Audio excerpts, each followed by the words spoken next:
Model 1. We also call it a single sample design, which means it takes one unidose sample at each of the sampling locations.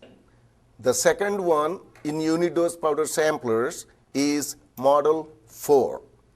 This is a duplicate sample design, which means it will take two unidose samples at each of the sampling locations. And at each location, both samples will come from exactly the same location in the blend. This particular design allows duplicate sampling from the same spot in the blend. And the third one is Model 5. This one is just like the duplicate sampler, but this is a triplicate design. It takes three unidose samples at each of the sampling locations. And all the three samples at each location, they come from exactly the same spot in the blend.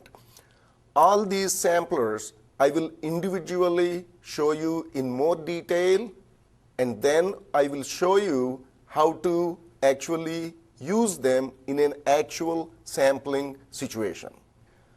I will show you Model 1 single sample design sampler in detail. This is the Model 1 sampler. Basically, there are three parts in this sampler: the outer tube, the inner tube, and then the sample dies here. The outer tube has a conical end piece which can be removed. That facilitates easy cleaning of the outer tube. This can be completely removed, and then you can put it back after cleaning. And now I will show you how to actually put the dies in the sampler, how to close the sampler, open the sampler, and all that.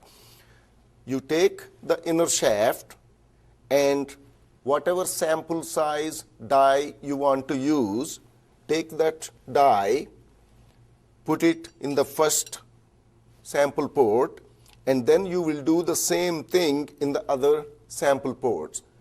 However, if you don't want to use all the sample ports for sampling, you can always use a blank die to block the sampling port that you do not intend to use. This is a blank die which has no cavity on the top, and that can go in any port that you don't want to use. And then you take the outer tube, insert the inner shaft into the outer tube, and you close it, and then you insert the sampler into the powder blend, which I will actually show you a little later. Then you open this, and when you open this, the powder will fill into the cavity in the sample die. Then you close this, and you remove the sampler holding the outer tube from the drum. And then when you come here near the stand, you just take the inner shaft out,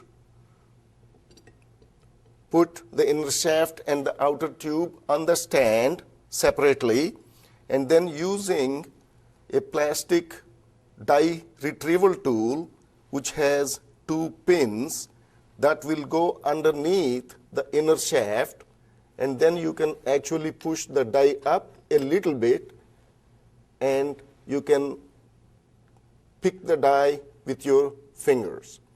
Once that is done, you have a loose powder sample which you can actually transfer to a glass vial and send it to the lab.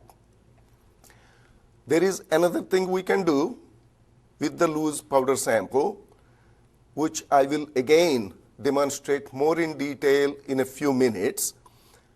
We will use another die called a split sample die, where the die design allows you to compact the powder at the bottom slot. The first set of sampling dies will be exposed to the powder, and the powder will go into the cavities. You close that, and now you pull only the inner shaft up like this. Now you open at the top slot. Now the second set of dies would be exposed to the powder, and they're exposed at the same spot in the blend. Once you did that, you close the inner shaft and pull the sampler out of the powder, and you then, there is a little trick you can use here so that the powder doesn't leak out of the dies. You see, keep the inner shaft such, after you open, such that the dies are facing up. Then you try to move the outer tube like this, okay, like come out like this. So that way your dies are always facing up and you don't lose any powder into the outer tube. So, because there is some clearance between the outer tube and the inner shaft, there is a possibility for some powder to leak into the outer tube. What I suggest that you do if that happens is, after each sampling, you just invert the outer tube and empty out any collected powder there before you go for the next sampling. That clearance between the outer shaft and the inner shaft is very important to have. I think it is something like 15 to 20 thousandths of an inch.